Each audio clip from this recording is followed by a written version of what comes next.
आप देख रहे हैं ईवी लाइस की तरफ से आप सभी को रथ यात्रा की बहुत बहुत शुभकामनाएं। रथ यात्रा की आज के स्पेशल वीडियो में आगे बढ़ने से पहले अगर अभी तक आपने हमारे चैनल को सब्सक्राइब नहीं किया है तो जल्दी ही कर दे। तो चलिए बढ़ते हैं आज की कहानी की ओर। रथ यात्रा सबके लिए बहुत प्रिय होता है, उसी प्रकार मेरे लिए भी रथ यात्रा बहुत प्रिय था। मैं उस समय के लिए वेट करता था कि कब मैं रथ की रस्सी पकड़ के खींचूंगा और रथ जहां से जहां जाएगी उसकी दूरी थोड़ी ज्यादा थी और अब रथ यात्रा के चलते रास्ता भी पूरा खचाखच भर चुका था। भीड़ भी बहुत ज्यादा थी, लेकिन इसी भीड़ के बीच बहुत देर से कोई मुझे घूरे जा रहा था।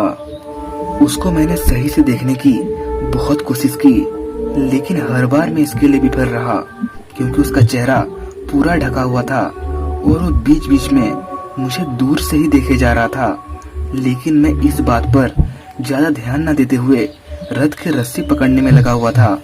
फिर जब कुछ देर बाद रथ को इतने सारे लोग खींच रहे थे, इसलिए मैंने रथ की रस्सी छोड़ दिया। रथ यात्रा में रस्सी पकड़ना ही महत्वपूर्ण होता है। अब मैं वापस बाजार की ओर जा रहा था। तब शाम हो चुकी थी, करीब शाम के 8 बज रहे थे। तभी वो चेहरा ढका वाला आदमी मुझे दूर से देखे जा रहा था। अब मुझे थोड़ा अजीब लग रहा था। अब मैं उसके सामने से यही सब सोचते हुए गुजर ही रहा था कि तभी वो कुछ इशारा करता है और उसके इशारे से लग रहा था कि वो मुझे रुकने को बोल रही है। लेकिन मैं उसको इग्नोर करता हूँ और आगे बढ़ता हूँ, लेकिन वो मुझे फिर बुलाती है। लेकिन मैं तब भी उसको इग्नोर करते हुए आगे बढ़े जा रहा था। अब कुछ दूर जाने के बाद वो मुझे और नहीं पुकारता है और अब वो मेरे आसपास दिखाई भी नहीं दे रहा था। अब मैं फटाफट करके बाजार घुस जाता हूँ। बाजार में मैं कुछ देर घूम ही रहा था कि तभी लाइट चल जाती है और लाइट जाने के बाद पूरा इलाका अंधेरा हो गया था। सब अपने अपने फोन की लाइट्स ऑन कर ही रहे थे कि तभी वो चेहरा ढका आदमी मुझे फिर से दिखता है और उसको देख के यह लग रहा था कि लाइट जाने के बाद वो बहुत खुश हो चुकी है कि तभी वो डरावनी आवाजें निकालना शुरू करती है।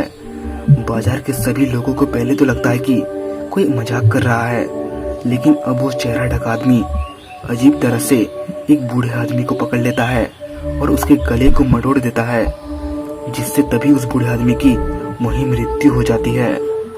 ये देखने के बाद अब सबको समझ आ गया था कि ये कोई मजाक नहीं है। अब सभी डरने लगे थे और कोई तो डंडे निकालते हुए उस आदमी को मारने गया, लेकिन उस आदमी ने सबको मार गिरा दिया। अब इसके बाद सभी इधर उधर भागने लगे थे, लेकिन हर तरफ तो अंधेरा ही छाया हुआ था। मैं और एक दुकानदार जाकर एक टेबल के नीचे चुपचाप बैठ गए। कुछ देर बाद सब कुछ शांत हो गया क्योंकि सब छुप चुके थे और अब सिर्फ उस आदमी की डरावनी आवाजें ही सुनाई दे रही थी। वो आदमी अब हर जगह सबको ढूंढने लगा और ढूंढते हुए उस आदमी को जो भी मिल रहा था वो उसको वहीं मार दे रही थी। अब जो जहां भी छुपा हुआ था सबकी दिल की धड़कनें मानो राजधानी एक्सप्रेस जैसी हो गई थी। कुछ ही समय में उसने कम से कम आधे लोगों को मार दिया था और दुकान के दरवाजे से मैं इन्हीं सब चीजों को चुपचाप देखे जा रहा था कि तभी हमारे पास के पास वाले दुकान में किसी की छींक की आवाज आती है। छींक की आवाज सुनते ही वो दौड़ती हुई उस दुकान की ओर जाती है और उसके दरवाजे को मार मार कर तोड़ देती है और अंदर स्थित 2 लोगों को वहीं खत्म कर देती है। अब मुझे और मेरे साथ जो दुकानदार था, हम दोनों को लग रहा था कि अगली बारी हमारी ही है।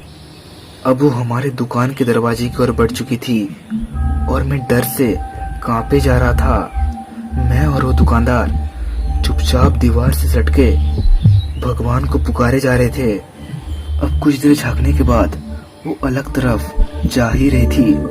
तभी मेरे को याद आता है कि मुझे अपना फोन स्विच ऑफ कर लेना चाहिए कि तभी फोन बज उठता है और फोन के बजते साथ ही वो फिर गुस्से से हमारे दुकान के दरवाजे की ओर आती है। अब उसे समझ आ गया था कि अंदर तो जरूर कोई है।